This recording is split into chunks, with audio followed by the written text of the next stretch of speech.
El manga de Pokémon Special siempre ha sido uno de los apartados más constantes en cuanto a calidad de toda la franquicia. A lo largo de toda su historia, el manga nos ha entregado sagas memorables, algunas medianamente buenas y otras con una calidad algo baja a lo que ya estábamos acostumbrados. Pero en esta ocasión nos toca hablar de la última saga terminada del manga Pokémon Special. ¿Qué tal chicos? Soy Ghostbile y hoy les traigo la reseña de la saga Sun and Moon. Antes de empezar, aclararé algo. La reseña que haré a continuación no lo tomen como una verdad absoluta, o como la única válida, ya que mi conocimiento en este apartado no es tan amplio a comparación de otros youtubers que se enfocan en este. También teniendo en cuenta que la reseña que haré se basa en la versión semanal del manga, y no la del tomo, ya que este último aún no está publicado y quizás puedan mostrar más cosas que no se hayan visto. Así que con esto aclarado, empecemos. Como todo apartado externo a los videojuegos, esta muestra a su manera las mecánicas y conceptos que llegaron con los juegos de esta generación, que en este caso son Pokémon Sun and Moon y Pokémon Ultra Sun y Ultra Moon. Pero bueno, dejémonos de cosas obvias y respondamos la pregunta de este apartado. ¿Qué tan bien adaptó el manga a los conceptos de la séptima generación? Y bueno, a decir verdad, el manga no decepciona en este apartado. El manga siempre ha tenido su forma especial de adaptar los conceptos presentados en los videojuegos, pero sin que se sientan extraños o demasiado distintos.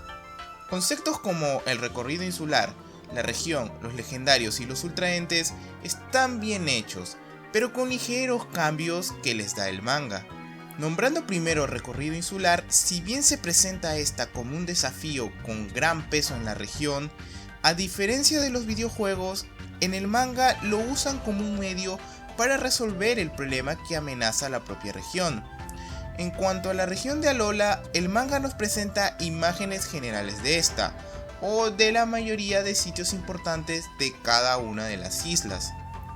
Otros también son las mecánicas que trae consigo la séptima generación, siendo como la Rotondex y las Pokémonturas, importantes a lo largo de la saga y teniendo una adaptación bastante buena. Conceptos como las formas regionales se explican de manera breve, al igual con los nuevos Pokémon introducidos, lo cual es de agradecer ya que hace que la lectura se sienta más cómoda y rápida para alguien que ya lo sabe de antemano. En cuanto a los movimientos Z, el manga los presenta como algo ya establecido, y no como un misterio para la mayoría de usuarios. Mencionando otro concepto importante, tenemos a los legendarios de esta generación. Aquí los Tapus, como en el propio juego, cumplen un papel más importante en la historia, y no solo Tapu Koko, sino que también el resto de ellos, siendo guardianes de su respectiva isla, sirviendo de ayuda para los protagonistas en esta saga. Y en cuanto a los legendarios principales de esta región, el manga sabe adoptar a los dos al mismo tiempo, ya que a diferencia de los juegos, el manga muestra a ambos en circunstancias distintas, pero que después se unen para combatir la amenaza que presenta la saga, que son los ultraentes. El manga adapta muy bien el concepto, siendo para la gran parte de personajes un misterio que poco a poco se va revelando, y siendo el gran problema que amenaza la región. Con todo lo mostrado, la saga Sun and Moon muestra una adaptación casi fidedigna a los conceptos introducidos en esta generación, conectándolos a lo largo de toda la historia. Y si bien esto puede sonar bastante bueno, hay algunos conceptos que el manga no adaptó bien o simplemente obvió, teniendo como por ejemplo a la mecánica de Battle Royale. El manga no supo cómo introducir este a la historia de esta saga, siendo que solo lo mencionan al final. Otro a mencionar sería la Liga Pokémon, pero este en sí no lo vería como un problema, ya que en varias sagas del manga siempre se ha adaptado a la liga de manera distinta, o incluso casos en donde solo es mencionada en su respectiva saga. Pero incluso con eso hay conceptos que el manga no ha podido adaptar bien, como es el caso de la Policía Internacional y los personajes de otras regiones mostrados en estos juegos. Pero para esto tenemos que ir al siguiente apartado.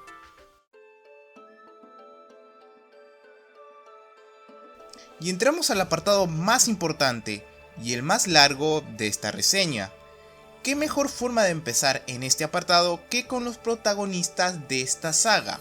Me refiero a Sun y Moon.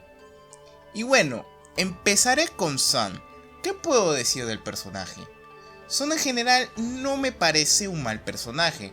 A decir verdad, es uno de los más interesantes que ha presentado la saga, y como es usual en el manga, la personalidad que se le da a Sun en esta es muy interesante. Al principio de la historia se nos presenta su afición al trabajo, o bueno, más por el dinero, y hasta se podría decir que es un poco avaro. Es bastante positivo y tiene cierto sentido de la justicia, aunque a veces se sienta opacado por su interés por el dinero. Pero su cierta inclinación hacia el dinero se debe al objetivo que él desea cumplir. La meta de Sun es muy diferente a los objetivos de muchos protagonistas que se nos ha presentado a lo largo del manga Pokémon Special, y es que él se ve involucrado en toda la trama por el motivo de conseguir dinero, y es para poder comprar la isla de su abuelo que se le fue arrebatado cuando este falleció. A lo largo de toda la historia, este fue el único objetivo de Sun, más allá de resolver los problemas que estaba envolviendo a la propia región. Se puede ver esto cuando los Heraldos del Sol y la Luna aparecen y este, en vez de luchar contra los Ultraentes con Solgaleo, se va y se dirige hacia Faba y le da el dinero para comprar la isla en ese momento. Y sí, Sun le tiene mucho rencor a la Fundación Aether por tal hecho.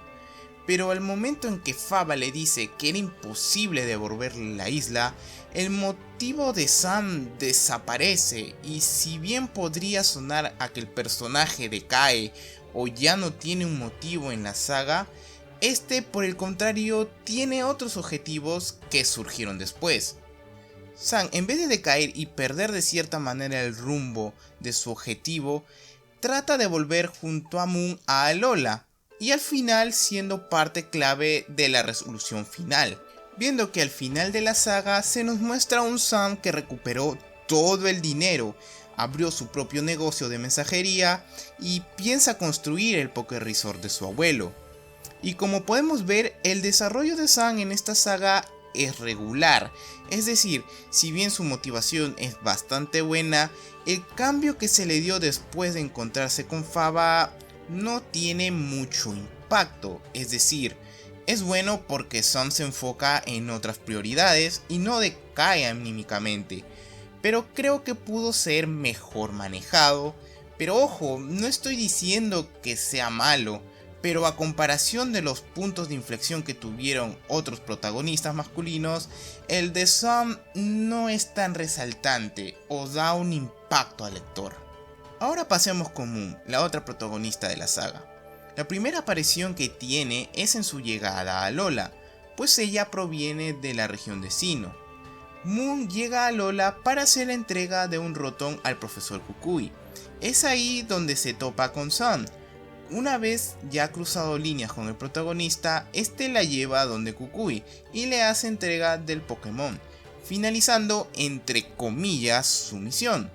Pero aparte de eso, Moon está en Alola por otro motivo, y es que nuestra niña con sombrero de gallo está en busca de materiales para poder curar a un Piplup que envenenó accidentalmente, metiéndose en la trama de la historia de manera diferente que Sun. Si bien ella tiene como objetivo buscar dichos materiales, pues al mismo tiempo se ve interesada por lo que sucede con la región y las apariciones de los Ultraentes. En este sentido, Moon se vería más como la protagonista que lleva las riendas en esta saga, la que más enfoque le da al problema y la que aparece en los momentos claves del descubrimiento de este. Y si bien Moon tiene una clara participación en toda la saga, hay algunas cosas que dañan de cierta manera al personaje. Primero, su desarrollo. A comparación de Sun u otros personajes de sagas anteriores, a Moon no veo que haya tenido un cambio significativo, es decir, sigue siendo la misma persona desde que apareció. Segundo, es lo superdotada que es. O sea, puedo considerar que algunos personajes de Pokémon Special son prodigios en lo que hacen y que da de cierta manera sentido que puedan hacer grandes hazañas en la historia, pero con un se pasaron de la raya. 6 años, o sea, ¿qué clase de concepción habrá tenido que a los 6 años ya tenía un doctorado? Es muy descabellado. Dios, ¿acaso quién se cree? ¿Itachi? Son estos detalles que lamentablemente dañan a Moon. Ojo, no significa que odie al personaje, pero al menos a mi perspectiva hace que el personaje de Moon se vea menos frente a Son. Algo que el manga nunca, pero nunca ha fallado, es la de entregarnos muy buenos villanos, y en este caso no es la excepción. Empezando con el Team Aether, Lusamin y Faba son muy buenos villanos. El manga maneja mucho mejor a ambos. A Lusanime se nos muestra como una verdadera loca obsesionada por los ultraentes, y de verdad sientes que no le importa nada más que eso. Esto quizás se debe a que desde su primera aparición muestra su actitud tan fría y obsesiva, no como en el videojuego en donde aparecen muchas escenas y cuando se revela su apariencia final pues no genera el mismo impacto.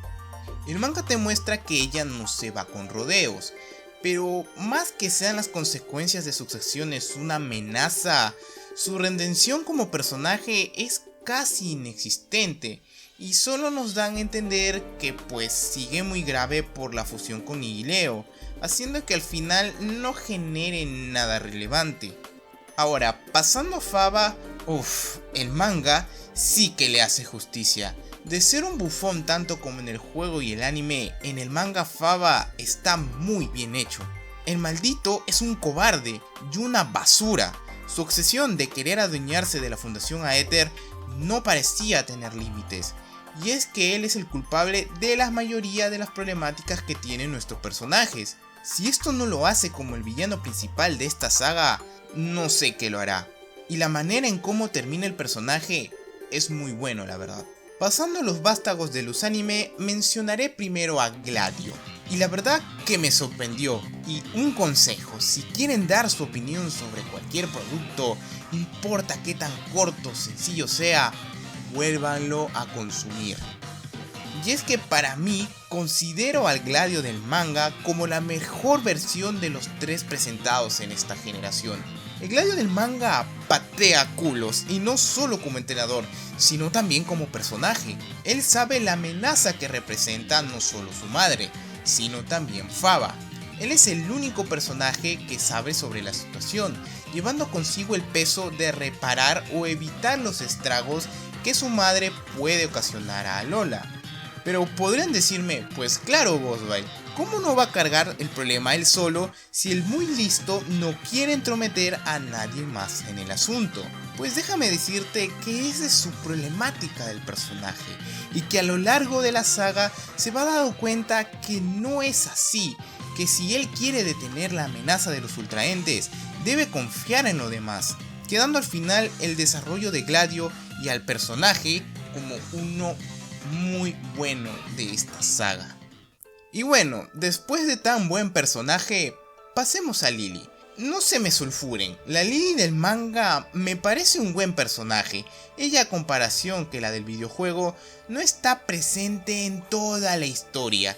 Y es que el manga sabe muy bien que la problemática de Lily no es tan complejo como para tenerlo en todo momento, sino que en el manga Lily sale lo justo y necesario. Es decir, no digo que tenga más participación que otros personajes, pero no es exageradamente alto en comparación, dejando a Lily como un personaje bastante llevable en el manga.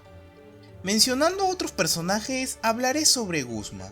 Al principio pensé que iba a ser al igual que el juego, pero el Guzma del manga nos brinda algo más, y es el lado oscuro, si puedo decirlo así, de Alola. Guzma nos muestra su resentimiento a Alola, porque se siente atrapado, atado a este lugar. Él cree que la única manera de ser alguien y no quedarse en la monotonía de Alola es salir de esta. Que Lusanime creyera en él fue como de cierta manera su salvación. por eso él confiaba en ella ciegamente, al final redimiéndose y abriendo un local de Tapu Koko, dando al fin al personaje. Creo que lo único que no me gustó fue que no profundizaron en su relación con Kukui, pero lejos de eso, Guzma es un buen personaje. Ahora pasaremos al siguiente personaje, y es Hao. Saben, ya había perdido la fe en este personaje, pero es el manga la que de cierta manera le da un poco de luz.